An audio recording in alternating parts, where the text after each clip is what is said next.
प्रयागराज महाकुंभ में शराब पीने वाले और मांसाहार का सेवन करने वाले पुलिसकर्मियों की ड्यूटी नहीं लगाई जाएगी। डीजीपी मुख्यालय ने सभी कमिश्नरेट और रेंज से प्रयागराज भेजे जाने वाले पुलिस बल के संबंध में इसका विशेष ध्यान देने को कहा है। साथ ही कहा है कि उनकी सत्यनिष्ठा, छवि, आम शोहरत और चाल चलन अच्छी होनी चाहिए। इसके अलावा पुलिसकर्मियों की आयु सीमा को लेकर भी दिशा निर्देश दिया है। डीजीपी मुख्यालय में एडीजी स्थापना संजय सिंघल की ओर से जारी पत्र के मुताबिक महाकुंभ भेजे जाने वाले आरक्षियों की उम्र सामान्यतः 40 वर्ष होनी चाहिए। इसी तरह मुख्य आरक्षी 50 वर्ष से अधिक और उपनिरीक्षक एवं निरीक्षक 55 वर्ष से अधिक उम्र के नहीं होने चाहिए। भारतीय रिजर्व बैंक की मौद्रिक नीति समिति ने नीतिगत ब्याज दरों में कोई बदलाव नहीं किया है। रेपो रेट को MPC 51वीं बैठक में चर्चा के बाद 6.5% पर बरकरार रखा गया। RBI गवर्नर शक्तिकांत दास ने गुरुवार को 3 दिनों तक चली MCC की बैठक के बाद यह ऐलान किया। रुख को न्यूट्रल रखने पर MPC के सभी सदस्यों ने सहमति दिखाई।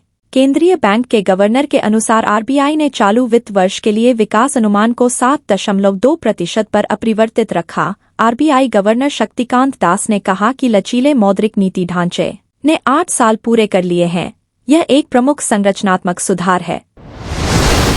एशिया की सबसे बड़ी इमेजिंग चेरेनकोव दूरबीन major atmospheric Cherenkov experiment MAC वेधशाला का लद्दाख के हानले में उद्घाटन किया गया है। इस दूरबीन से वैज्ञानिक अनुसंधान को बढ़ावा मिलेगा। 4300 मीटर की ऊंचाई पर स्थित यह दूरबीन दुनिया में इस तरह की सबसे ऊंची दूरबीन भी है। परमाणु ऊर्जा विभाग DAE के सचिव अजीत कुमार मोहंती ने 4 अक्टूबर को इस दूरबीन का उद्घाटन किया। मुंबई स्थित भाभा परमाणु अनुसंधान केंद्र BARC ने electronics corporation of India limited ECIL और अन्य भारतीय उद्योग साझेदारों के सहयोग से स्वदेशी रूप से इस दूरबीन का निर्माण किया है। पश्चिम बंगाल में एक प्रशिक्षु महिला डॉक्टर के साथ कथित दुष्कर्म और हत्या के मामले में न्याय की मांग को लेकर आज डॉक्टर्स राष्ट्रव्यापी भूख हड़ताल करेंगे। डॉक्टर्स द्वारा किए जा रहे विरोध प्रदर्शन को federation of all India medical association FAIMA ने समर्थन दिया है। FAIMA ने देश भर के स्वास्थ्य कर्मियों से भूख हड़ताल में भाग लेने का आह्वान किया है। डॉक्टरों के संघ ने सोमवार को एक बैठक की थी, जिसमें भूख हड़ताल को बुधवार से शुरू करने का फैसला लिया गया था। FAIMA के अध्यक्ष सुवरंकर दत्ता ने कहा, हम पश्चिम बंगाल जूनियर डॉक्टर्स फ्रंट के साथ लगातार संपर्क में हैं और अपने रुख पर एकजुट हैं।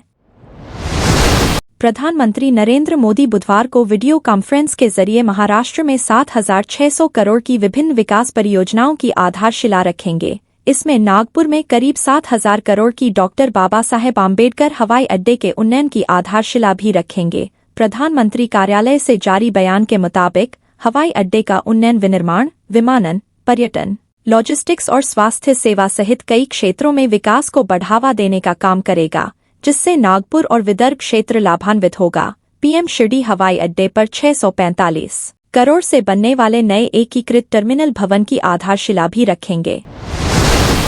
आंखों के रोग ट्रेकोमा के उन्मूलन में भारत ने महत्वपूर्ण उपलब्धि हासिल की है। विश्व स्वास्थ्य संगठन WHO ने मंगलवार को भारत को ट्रेकोमा को समाप्त करने के लिए सम्मानित किया। इस इन्फेक्शन की वजह से ऐसा अंधापन हो सकता है जो इरिवर्सिबल है, यानी हमेशा के लिए आंखों की रोशनी का चले जाना। भारत क्षेत्र में नेपाल और म्यांमार के बाद यह उपलब्धि हासिल करने वाला तीसरा देश है। स्वास्थ्य मंत्रालय ने सोशल मीडिया मंच X पर कहा कि यह एक महत्वपूर्ण मील का पत्थर है। यह नेत्र स्वास्थ्य, रोग की रोकथाम और सार्वभौमिक स्वास्थ्य कवरेज के प्रति देश की प्रतिबद्धता की पुष्टि करता है। हरियाणा विधानसभा चुनाव की मतगणना के दौरान EVM पर उठे सवालों को लेकर आयोग के सूत्रों ने बताया कि EVM की विश्वसनीयता पूरी तरह प्रासंगिक है। इसमें किसी तरह का छेड़छाड़ संभव नहीं है। विपक्षी दल कांग्रेस की ओर से बैटरी को लेकर जो शंकाएं उठाई गई हैं, वे पूरी तरह निराधार हैं।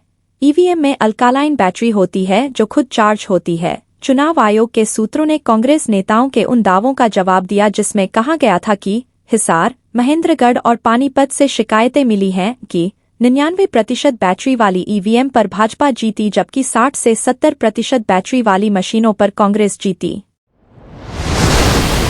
बहुजन समाज पार्टी की राष्ट्रीय अध्यक्ष मायावती ने हरियाणा चुनाव में मिली शिकस्त का ठीकरा जाट समाज के जातिवादी लोगों पर फोड़ा है। उन्होंने मंगलवार को चुनाव नतीजे घोषित होने के बाद सोशल मीडिया पर अपनी प्रतिक्रिया व्यक्त की। उन्होंने कहा कि हरियाणा विधानसभा चुनाव बसपा व इंडियन नेशनल लोकदल ने गठबंधन करके लड़ा, लेकिन परिणाम से स्पष्ट है कि जाट समाज के जातिवादी लोगों ने बसपा को वोट नहीं दिया, जिससे बसपा के उम्मीदवार कुछ सीटों पर थोड़े वोटों के अंतर से हार गए। हालांकि बसपा का पूरा वोट ट्रांसफर होने का उन्होंने दावा किया है। मुख्यमंत्री डॉक्टर मोहन यादव ने कहा है कि हमारी सरकार गरीब और किसानों की सरकार है। पहले वीआईपी को तो हर सुविधा मिलती थी, परंतु गरीब व्यक्ति उन सुविधाओं से वंचित रहता था। हमारी सरकार गरीबों को भी हर आवश्यक सुविधा उपलब्ध करा रही है। अब अगर सड़क दुर्घटना में कोई गरीब घायल होता है तो उसे अस्पताल पहुंचाने के लिए सरकार हेलीकॉप्टर पहुंचाएगी। यदि मौत हुई तो सरकार उसे उसके घर तक पहुंचाने की व्यवस्था करेगी। जिन गरीबों को प्रधानमंत्री आवास योजना का लाभ नहीं मिला है, उनके लिए आज से सर्वे चालू हो गया है। सभी पात्र व्यक्तियों को इस योजना का लाभ मिलेगा। चैंपियंस ट्रॉफी 2025 की मेजबानी पाकिस्तान करेगा, लेकिन भारतीय टीम के वहां जाने पर असमंजस बना हुआ है। बीसीसीआई सचिव जय शाह ने पहले ही स्पष्ट कर दिया है कि भारतीय टीम पाकिस्तान नहीं जाएगी और उन्होंने टूर्नामेंट को हाइब्रिड मॉडल के तहत आयोजित करने की मांग की है। इस मॉडल के तहत भारत के मैच पाकिस्तान से बाहर खेले जा सकते हैं।